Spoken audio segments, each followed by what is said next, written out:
nous commençons la radio visuelle, n'est-ce pas? Oui. Rebonjour Jade. Bonjour Cyril. Donc on dit ouvrons les réparations. Ouvrons le dossier des Ouvrons le réparations. dossier des réparations. Tout à fait. Oui. Allons-y. Allons-y. On t'écoute avec beaucoup de... Parce qu'on sait que c'est un rapport quand même avec la chronique passée. Tout à Donc, fait. qui dit réparation, dit qu'il y a eu... j'imagine. Bref. Ne va pas spoiler ma chronique, on t'écoute. Cyril. Alors pourquoi je dis ouvrons le dossier des réparations? Tout simplement parce que forcément après le passage de Maria, après le passage de l'ouragan qui en ce moment est au niveau de Puerto Rico, il y a eu énormément de dévastation de leur côté, on attend le bilan. Donc j'envoie toutes mes pensées à la population à Puerto Rico ainsi qu'à mes amis qui attendent des nouvelles de leur famille. Et Maria va ensuite se diriger vers les îles Vierges, il me semble bien, des États-Unis, mais redescendue en catégorie 4. En tout cas, mais forcément après le passage d'un ouragan, il faut commencer à reconstruire, il faut commencer les réparations, il faut commencer à parler combien de sommes ça va nous coûter. Je me suis dit, tiens, on va rester dans le thème des réparations parce qu'il me semble que la France nous doit pas mal d'argent et pas mal de choses. Donc on va rester, puisque la France est en train de calculer combien elle va utiliser pour pouvoir réparer ce qui a été endommagé en Guadeloupe. C'est très subjectif ça, que de dire que absolument. la France doit de l'argent doit de l'argent à qui? Elle nous doit de l'argent à nous, ses colonies. Ok. Donc on va rentrer dans le contexte. Pourquoi j'ai dit que la France nous donne de l'argent? Parce qu'on va remettre un peu le contexte. Voilà. Pour parler de réparation, ça veut dire que la France nous est débiteur. Donc on va commencer à parler dette. Et pourquoi je parle de dette? On va repasser un peu dans le contexte historique parce que comme tu le sais si bien Cyril, j'adore tout remettre en contexte. Je connais la dette d'Haïti mais je ne connais pas ta dette à toi. Déjà au moins tu connais la dette d'Haïti, ce qui est très important et très intéressant. C'est très difficile de parler du dossier des réparations dans le contexte français, puisque systématiquement on est taxé de loufoque, c'est impossible, ça diviserait les populations, et puis pourquoi on paierait actuellement pour ce que nos ancêtres de je ne sais combien de générations ont fait, c'est une idée absolument absurde. Donc c'est très facilement critiqué, très facilement détourné, voire ridiculisé. Lorsqu'on essaye de parler de réparation, je vais continuer quand même à en parler. Pourquoi je parle de dette? Il faut bien comprendre que, pour revenir dans le contexte historique, la France a débarqué au XVIIe siècle dans les Caraïbes, notamment en Guadeloupe, et a massacré les populations Kalina. Il faut bien comprendre que la société guadeloupéenne n'est pas née avec l'esclavage, avec le débarquement de la France. Il y avait une population avant, il y avait des gens, il y avait déjà un peuple qui vivait, qui fonctionnait particulièrement bien sur leur terre, et la France les a massacrés. Donc ils ont massacré les populations Kalina et ont volé leurs terres. Donc ça, c'est le début des emmerdes pour chez moi. Il y a eu, on va pas faire toute l'histoire de l'esclavage parce que ce serait très très très long. Il y a eu une première abolition, ça peut-être que tu le sais Cyril, Napoléon Bonaparte a rétabli l'esclavage. Il faut bien comprendre que lorsqu'il y a eu première abolition, la population en Guadeloupe, en Martinique, donc la population des colonies françaises était considérée déjà comme français, mais français qu'on peut mettre comme esclaves. Il faut comprendre un peu le paradoxe de la loi française dans les colonies, d'accord?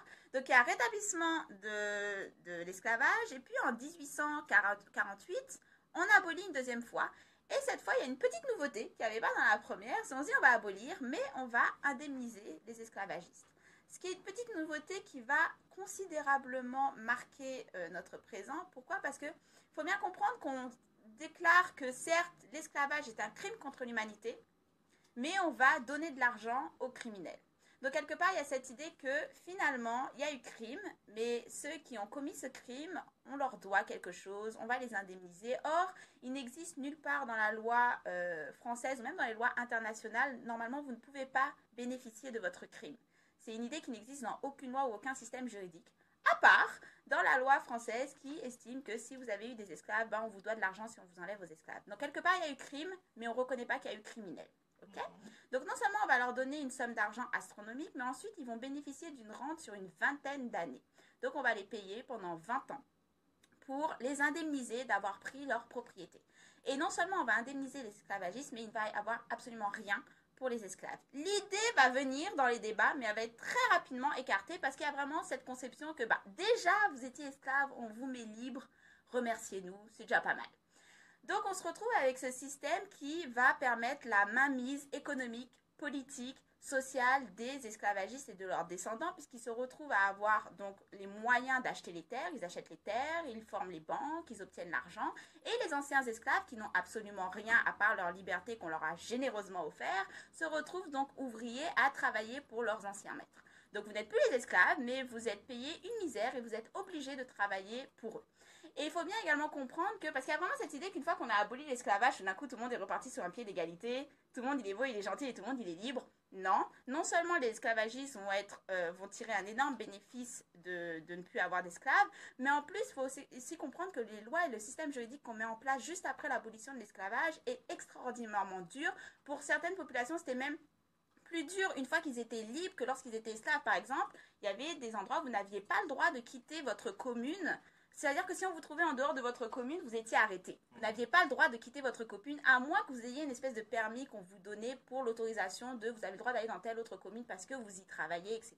Donc vous aviez même des libertés qui étaient encore plus réduites après avoir été libéré que lorsque vous étiez esclave. Donc ça, on n'en parle pas assez souvent. C'est-à-dire, il y a eu l'abolition de l'esclavage, tout le monde était libre et tout le monde pouvait aller s'acheter une maison et vivre comme il voulait. Non, c'est pas comme ça que ça a fonctionné. Mais ça aussi, ça mériterait toute une chronique en soi. Comment on construit, oui, certes, on construit des mémoires, mais on construit également un oubli. Donc ça, on pourra en discuter également. Bon, bref, passons. Résultat de cette indemnisation, de cet argent qui est donné, 150 ans plus tard, donc aujourd'hui, flash forward, les héritiers des esclavagistes bénéficient encore de l'argent que leurs ancêtres ont touché. C'est-à-dire qu'actuellement, sur les îles de la Guadeloupe, de la Martinique, vous avez des communes où les 3/4 des terres appartiennent encore aux descendants des esclavagistes. Donc vous avez des populations qui travaillent pour les descendants des maîtres qui avaient rendu esclaves leurs ancêtres. Donc c'est pour vous donner un peu le contexte extraordinairement choquant dans lequel on se trouve. Donc non seulement il y a ça, mais il y a également, plus que cet effet-là, il faut bien comprendre, par exemple, parce que vous allez en Guadeloupe, et pourquoi je parle de colonies, pourquoi je dis que les colonies n'ont qu'un seul but, c'est d'enrichir les métropoles, pourquoi nous sommes encore dans un système colonial, c'est que si vous allez en Guadeloupe, par exemple, si vous regardez un peu les administrations, l'autorité administrative correspond à une couleur. C'est-à-dire qu'à partir du moment où vous montez un certain palier d'autorité et de pouvoir, votre teint est de plus en plus blanc. Et généralement, vous n'êtes pas né en Guadeloupe. Vous venez de la métropole. Non, ce n'est pas exagéré, c'est une réalité. C'est-à-dire qu'il y a une hiérarchisation raciale qui se retrouve dans les administrations, qui se retrouve au niveau de l'autorité, qui se retrouve au niveau des prises de décision. C'est-à-dire que toutes les décisions qui sont faites pour la Guadeloupe, pour la Martinique, pour les colonies, pour les îles qui appartiennent à la France, sont faites directement en métropole. C'est le ministère de la Santé qui va prendre des décisions pour la Guadeloupe, la Martinique. C'est les ministères en France, donc à Paris, qui décident pour des territoires à 8000 km. On a le droit de vote, mais on sait pertinemment qu'on ne pèse rien dans la balance politique. Oui, Jade, le ministère de la Santé à Paris prend des décisions pour un hôpital à Toulouse. Tout à fait. Marseille. Mais ce qui est extraordinaire, c'est qu'on se dit, c'est normal qu'ils le prennent à Toulouse ou à Marseille, mais lorsqu'on voit le traitement des citoyens, lorsqu'on voit comment on est traité par rapport aux citoyens qui se trouvent dans les métropoles, on est traité comme des citoyens de seconde zone. Parce qu'il faut bien comprendre que nous ne sommes pas Toulouse ou Marseille. On se trouve de l'autre côté de l'Atlantique. On se trouve à 8000 km. Nous avons nos spécificités culturelles, nous avons nos spécificités géographiques, nous avons nos spécificités de tradition, nous avons des spécificités qui ne correspondent en rien avec le territoire métropolitain français. Et lorsqu'il y a des prises de décision qui sont effectuées en France métropolitaine, nous devons parfois nous battre pour arracher le droit à être traité de la même manière. Par exemple, est-ce que tu savais qu'en Guadeloupe, il y a ce qu'on appelle pour les fonctionnaires la prime de vie chère ? C'est-à-dire qu'à un moment donné, on était tellement en retard dans le développement qu'ils se sont dit on va pousser les gens à aller s'installer là-bas. Et comme on sait que là-bas, c'est 30% plus cher les produits alimentaires, par exemple, donc c'est beaucoup plus cher de vivre, c'est beaucoup plus difficile. Et aussi, c'est s'éloigner à 8000 km de la France. On va leur offrir plus d'argent. Donc les fonctionnaires vont être payés en gros 40% de plus. Ok. Les populations, les fonctionnaires sur place n'ont pas reçu cette prime de vie chère une fois qu'elle a été mise en place. Il a fallu des années, il a fallu qu'ils se battent, qu'ils fassent des grèves pour dire mais pourquoi eux, qui sont français, qui viennent chez nous, obtiennent une prime pour faire le même travail que nous, alors que nous, on est ici et on le fait ce travail. Et on paye les mêmes produits alimentaires que les autres, on paye le même loyer que les autres, on a les mêmes conditions de vie. Dans quel pays ça s'est vu qu'on puisse mettre en place une prime, bien sûr dans tous les pays, mais passons, qu'on puisse mettre en place une prime pour une certaine catégorie de population et pas pour une autre, mais dire que tout le monde a le même statut.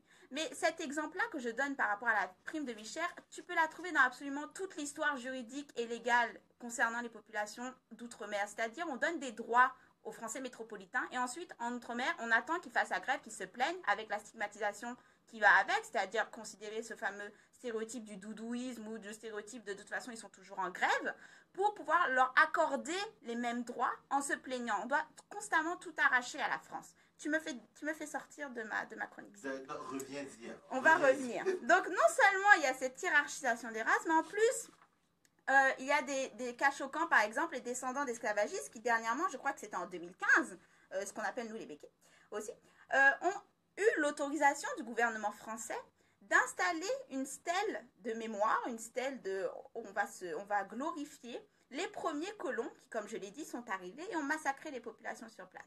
Imagine, Cyril, si toi, tu arrives en France et tu dis au gouvernement français, j'aimerais bien ériger une statue d'Hitler. Parce que quand il est arrivé, il a fait quand même pas mal de choses en France quand les Allemands ont débarqué, puis il n'y a pas de statue pour Hitler, donc on va le faire. Et le gouvernement qui te dit, ouais, bonne idée. Parce que c'est ce que le gouvernement a fait, c'est-à-dire qu'ils ont une considération de oui, vous avez le droit d'avoir des stèles pour glorifier la mémoire des colons.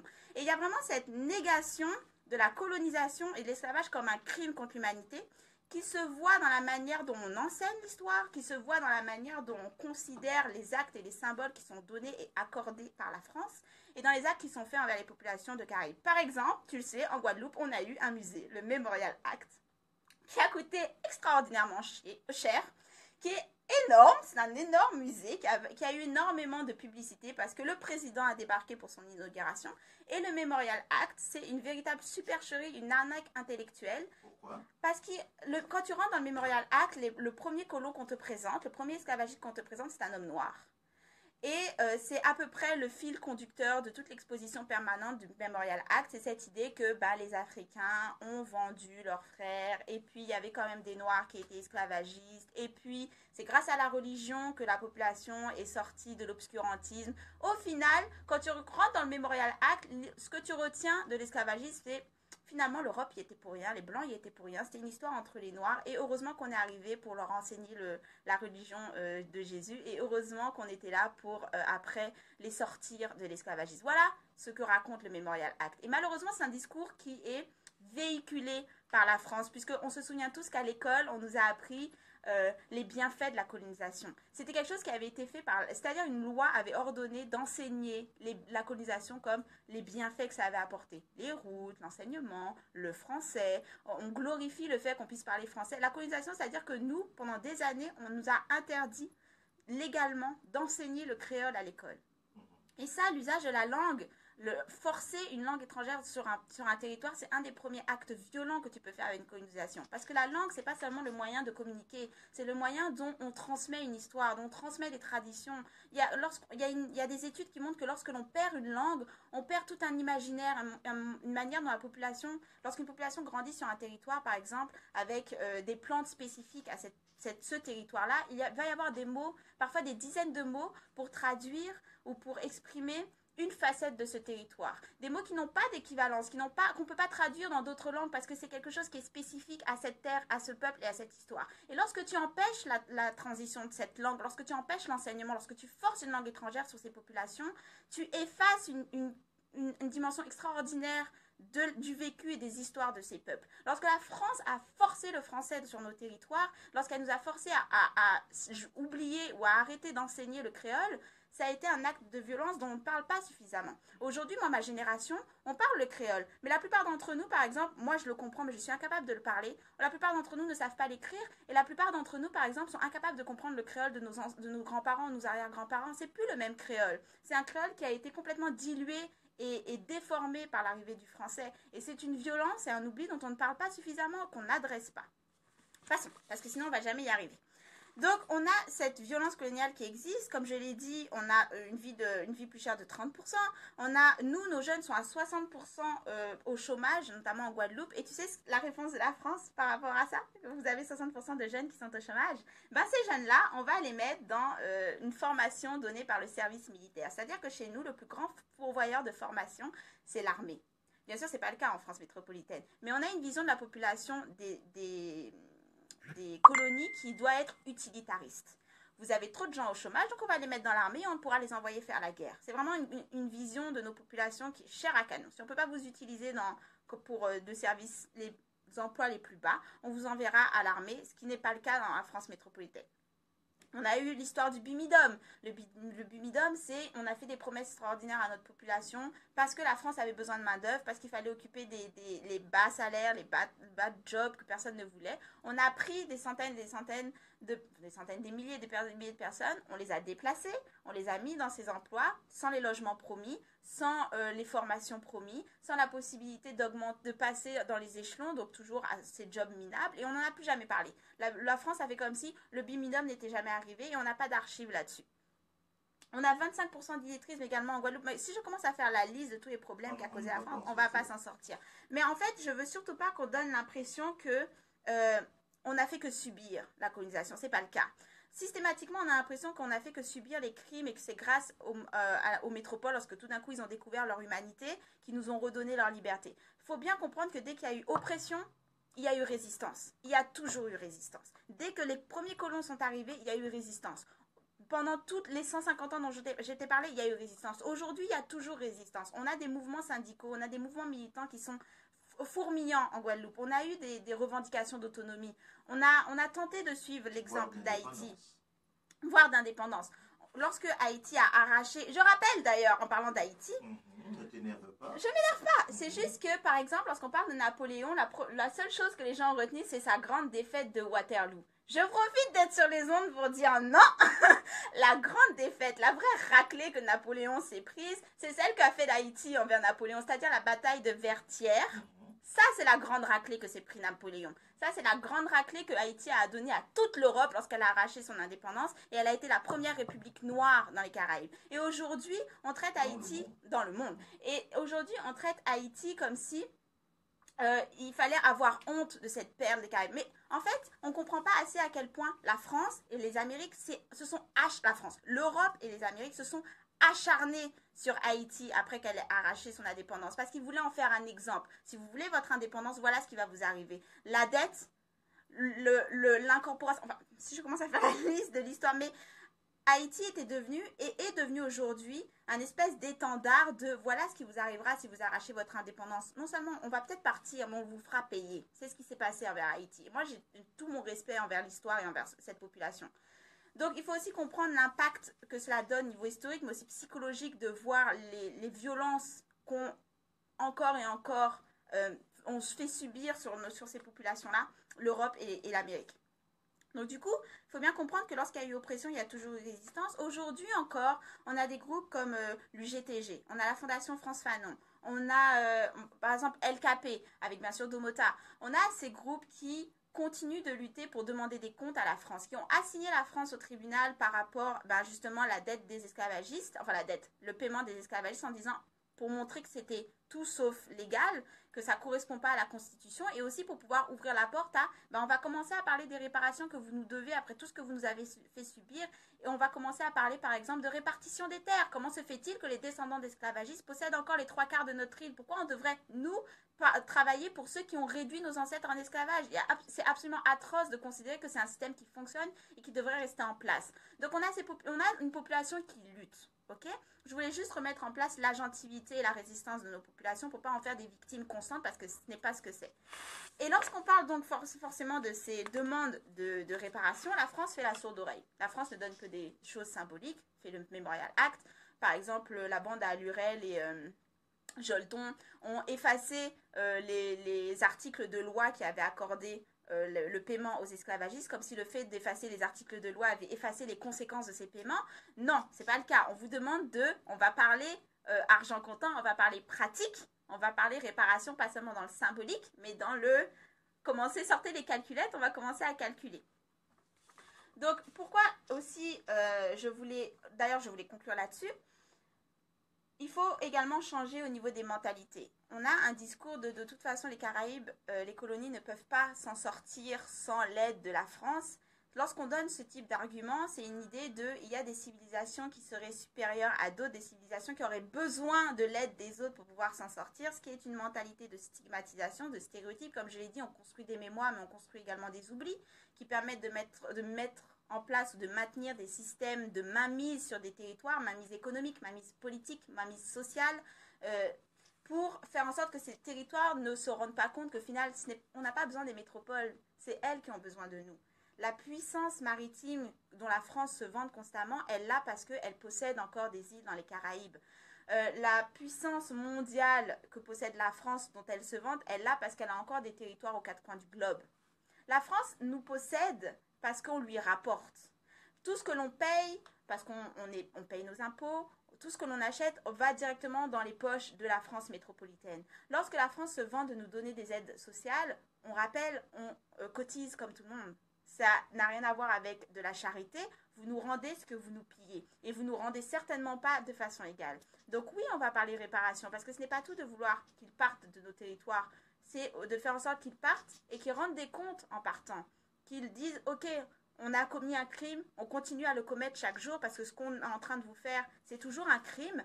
Et on va payer pour ça, parce que c'est comme ça qu'on fonctionne la loi, parce que c'est comme ça qu'est censé fonctionner une démocratie. Et lorsque la France se vante d'être une démocratie, je suis désolée par rapport au traitement qu'elle continue de donner envers ses colonies, on ne peut pas parler de traitement démocratique. C'est antithétique comme idée. Donc pour conclure, il y a certes beaucoup de travail à faire, mais c'est un travail qui est en cours, ce n'est pas un travail qui commence maintenant, c'est un travail qui a commencé dès que les colons ont mis le pied sur nos îles, c'est un travail qui est en cours et qui va se faire, qui va continuer, qui va aboutir. Il faut toujours, comme je le rappelle, questionner encore et encore le système. Il faut retrouver nos histoires, il faut retrouver nos héritages. Nous existions avant l'arrivée des colons, nous avons survécu à l'esclavage, nous avons continué même après, nous survivons encore aujourd'hui. Nous existerons bien après le départ des colons. Donc sortir de l'idée que nous dépendons de leur présence chez nous pour survivre, c'est pas le cas. Et enfin, je voulais le rappeler, nous n'avons jamais accepté la soumission, nous n'accepterons jamais la soumission. Donc il serait temps, comme je l'ai dit, que la France sorte les calculettes, commence à calculer et foute le camp. Question, Jeanne. Toujours, Cyril. La France rembourse à qui? Je n'ai pas été claire, je pense. Non. Rembourse à qui? C'est-à-dire que je pose la question dans la mesure où la Guadeloupe, la Martinique, la Guyane restent des territoires et des départements. Le sont. L'État français, qui est l'État qui a l'autorité, la tutelle sur ces territoires. Je suis pour qu'on récupère notre souveraineté nationale. Bon, à partir du moment où on a notre souveraineté. C'est pas par là qu'il faut commencer. Oui, mais on peut aussi commencer par la redistribution des terres. D'accord. Si on commence déjà, il faut faire petit à petit. Comme je l'ai dit, c'est pas tout de juste partir. Avant, il faut commencer à faire le compte sur quelle est la situation actuelle. Qui possède le plus de richesses? Qui profite le plus de richesses? Où va cet argent? Bon, on voit que cet argent va principalement dans les poches des héritiers. On voit que la plupart des territoires reviennent sont possédés par ces héritiers. On va s'asseoir à table, on va calculer, on va prendre les territoires et les terres agricoles et on va les redonner à ceux qui les travaillent, à les populations locales qui travaillent sur ces territoires, on devrait avoir ces territoires, posséder ces territoires. Donc pour moi, la redistribution des terres, c'est déjà là on ouvre déjà les réparations. On ouvre déjà le dossier. C'est pas important, c'est impossible à ne pas mettre sur la table. Je t'ai posé la question parce que ce débat, je ne dirais pas est permanent. Oui, comme tu l'as dit tantôt, il y a dès le moment où les colons sont arrivés, il y a eu résistance.